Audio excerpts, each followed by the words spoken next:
Então, vamos lá, para a gente não perder tempo. Quem for entrando, vai entrando.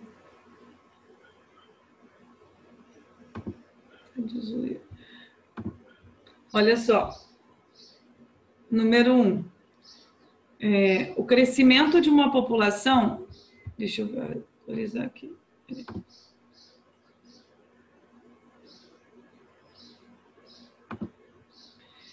O crescimento de uma população é ilustrado no gráfico seguinte. Em relação a esse assunto, analise os itens dispostos a seguir, assinalando verdadeiro ou falso. A, B, C, D e E, né? Aí tá assim. Só chega para cá. O crescimento da população em A é menor do que em B. No segmento A, o número inicial de indivíduos capazes de se reproduzir é pequeno. O segmento B mostra que a população adquire maior velocidade de crescimento, fala-se em crescimento exponencial. O segmento C, a população se aproxima dos limites impostos pelo ambiente. No segmento D da curva, evidencia-se que ocorrem pequenas oscilações em torno da situação de equilíbrio. Em E, seta indicativa ilustra-se o crescimento esperado, caso não existisse resistência ambiental. E aí, qual que vocês acham que é verdadeiro e falso?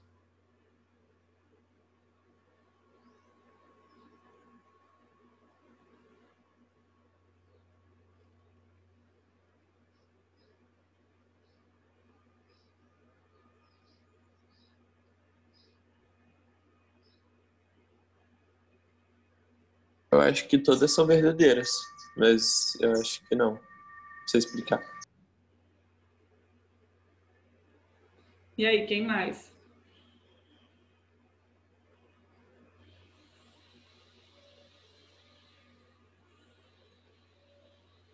Alguém?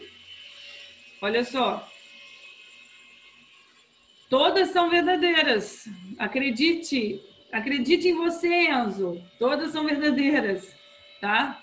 Então, realmente começa baixinho, a capacidade de reprodução é pequena, até porque os indivíduos que chegam em um local, eles ainda têm que se adaptar para começar a se reproduzir. Em B, um crescimento exponencial. C, chega próximo do limite. D, pequenas oscilações de equilíbrio. E E mostraria como seria o crescimento. Ele está mostrando a seta para cima para mostrar como seria o crescimento caso se nada atrapalhasse. Então, tudo verdade. Alguma dúvida aqui? Crescimento exponencial, tipo crescimento grande? Crescimento exponencial é aquele que não tem limite, não para, vai subindo, subindo, subindo, subindo. É igual em matemática. Vocês já estudaram PA e PG? Já. Eu não lembro dessa parada direito, mas eu lembro que tinha alguma coisa que um era exponencial.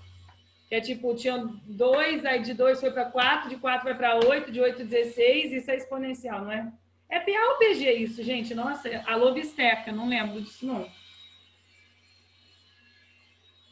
Ó, olha número 2. Nossa, barulho aqui de obra.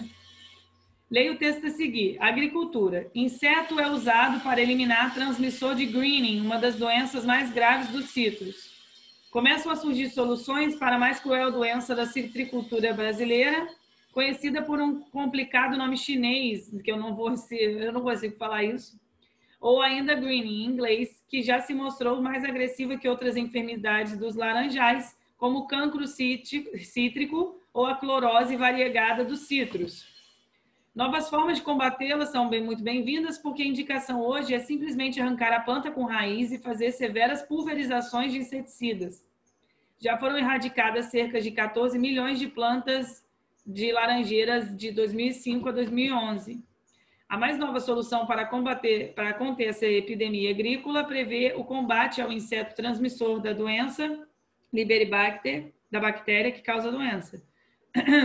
Conhecido como psilídeo de Aphorina citri, ele pode ter sua população diminuída por meio do manejo ecológico com o uso de uma vespa, a Tamarixa radiata, que não causa danos à agricultura e ao ser humano.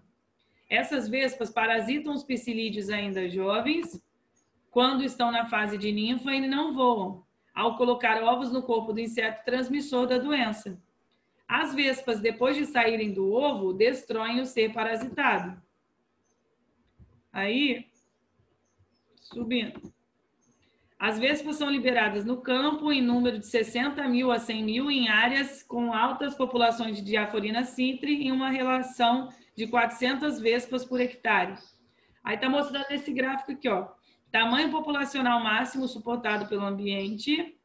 E aí esse aqui é a curva de crescimento em momento de tempo X e tempo Y. Aí está aqui, pá. A análise do gráfico revela que... Vou ler aqui para vocês, depois eu vou deixar na imagem, porque vocês têm o livro 6, né? Tem. Então tá. Se o agricultor não tivesse aplicado o inseticida, a população de pragas cresceria de acordo com seu potencial biótico, ou seja, o crescimento da população seria exponencial. Se o inseticida tivesse sido aplicado no momento indicado pela letra X, a população de pragas teria sido controlada definitivamente sem necessidade de libertar vespas no campo.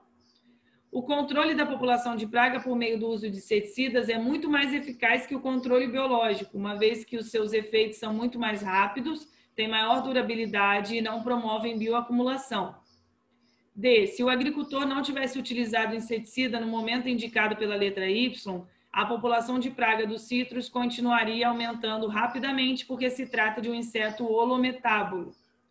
E o controle biológico mostra-se vantajoso em relação ao controle químico, já que não polui o ambiente e não causa desequilíbrio ecológico desde que bem planejado. E aí?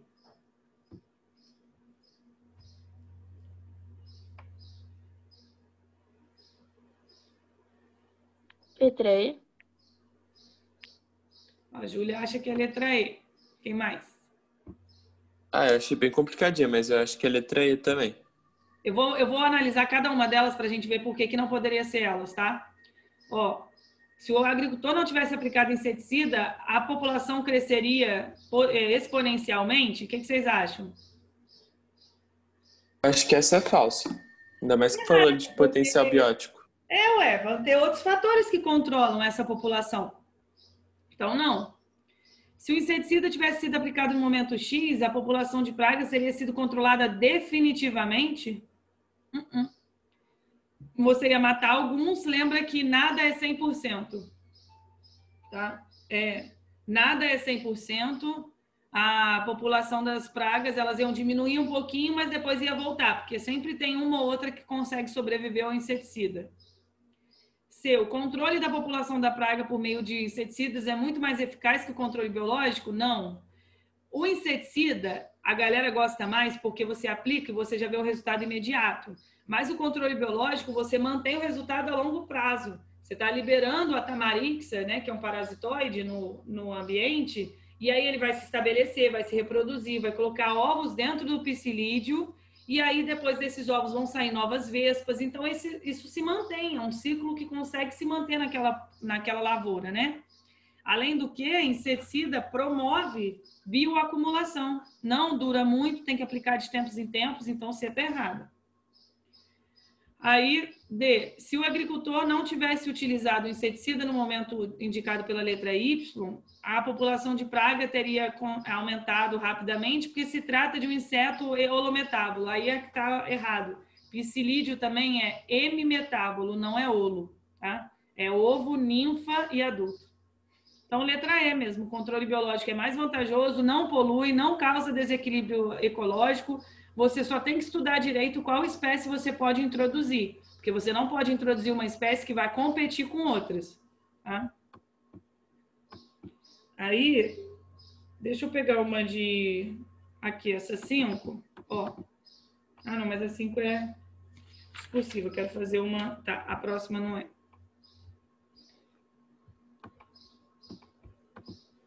Ó. No gráfico seguinte, as letras A, B, C e D representam, respectivamente, o quê?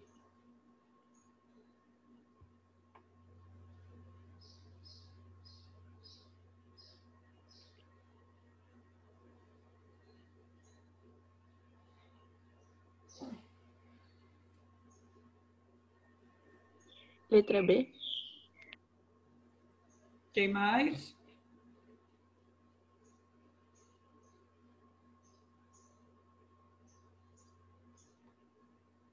Seria a letra B mesmo. Carga biótica, potencial biótico, crescimento real, resistência do meio. Bem facinho. Professora, uma dúvida. O que seria carga biótica? A quantidade de indivíduos limite. É a mesma coisa que a capacidade de suporte. Ok? A mesma coisa. Deixa eu ver. Olha essa da FMG, 3. Não, essa é discursiva. Essa não. É a 4, na verdade, que eu quero fazer. Ó. Professora, só uma dúvida. Capacidade de suporte existe tanto para o crescimento real, quanto para o potencial biótico? Cara, capacidade de suporte é um valor só para ambos. Quando a gente fala de crescimento potencial biótico, eu estou dizendo de uma condição que é tipo, tá passando todas as condições ideais. Isso não acontece na natureza, só quando você está falando de espécies exóticas invasoras. Então, uma espécie exótica invasora que cresce muito, por exemplo, a capacidade de suporte dela é cada vez maior. Mas quando a gente mostra no gráfico, a gente vai mostrar um só. Aqui, ó. A gente mostra um só. Mas se eu estivesse falando de uma espécie que só tem o potencial biótico dela, ela cresce, cresce, cresce, cresce, cresce, ela não vai estar passando a capacidade de suporte dela, porque seria tipo, o fator limitante que não deixaria ela crescer. Não. A capacidade de suporte dela vai mostrar lá em cima. Mas aqui a gente mostra um só para os dois. Isso aqui é só porque isso está mostrando, tipo assim, ó, a população, ela poderia crescer assim, mas ela cresceu desse jeito. Aí você vê que você foca no crescimento real. O crescimento real vai chegar até a capacidade de suporte. Beleza, show. Aí, ó, olha essa 4. Qual das curvas a seguir pode representar uma população de insetos que foi introduzida em uma ilha, desenvolveu-se e atingiu o equilíbrio?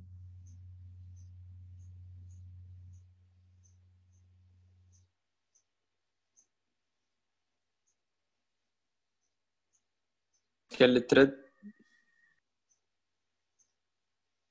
é a letra B. Também. Acho que é a letra B. O que é a primeira coisa que você tem que ver? Se chegou num local, crescimento devagar, depois crescimento rápido e, por fim, oscilação. É letra B mesmo, tá? Aqui seria tipo assim, ó, cresceu, cresceu, chegou alguma coisa, um fator limitante atrapalhou ela. Aqui ela já está começando alta. Quando você introduz uma espécie em um local, você nunca começa com um número alto de indivíduos. É sempre baixinho. Aqui também, ó. E aí cresceu. Então seria a letra B, tá? Aí, deixa eu ver. Vamos fazer só mais essa daqui, porque era para eu liberar vocês. A número 6, ó. E aí, na semana que vem, a gente pode terminar de fazer essas, tá? Tirar dúvidas. 6. Leia os itens a seguir que contêm informações sobre a dinâmica de populações. Uma população humana com taxa de natalidade de 150 nascimentos por ano, taxa de mortalidade de 80 mortes por ano e taxas iguais de imigração e emigração. Uma população de insetos com iguais taxas de natalidade e mortalidade, taxa de imigração de 45 indivíduos por ano e taxa de imigração de 15 indivíduos por ano. Uma população de roedores com taxa de natalidade de 50 nascimentos por ano, de mortalidade de 27 e taxas de imigração e emigração iguais a 0. Quais dessas populações, ou qual da mencionada, estariam mais sujeitas ao desaparecimento? A dos insetos? Por quê? É porque, tipo, a do inseto é a única que tá perdendo. As outras estão, tipo, estão ganhando. Ó, essa daqui tem mais nascimento do que morte, imigração e emigração igual. Aqui também mais nascimento do que morte, ninguém sai, ninguém entra. Agora, essa daqui você tem mesmo nascimento, mesmo morte, mas está saindo muito mais do que entra. Então, letra B, de insetos. Então, seria tipo, as questões de ecologia de populações não são difíceis mesmo. Tá? Você tem que fazer uma análise geral do gráfico, lembrar alguns conceitos. E aí, deixa eu só falar com vocês. Peguem esses exercícios para vocês fazerem, porque aí semana que vem a gente tira a dúvida antes, né? Aproveita que o AS é na parte da tarde, a gente pode corrigir esses exercícios aqui, inclusive as discursivas, tá? As discursivas são boas para vocês treinarem. Então, aí na semana que vem a gente continua isso, ok? Ok, professora, valeu. Corrigindo, eu já vou pegar, corrigindo não, vou pegar para corrigir depois, quando a partir de amanhã, a lista de vocês de relações ecológicas, tá? Quem ainda não mandou, até hoje somente, tá? Então, um beijo.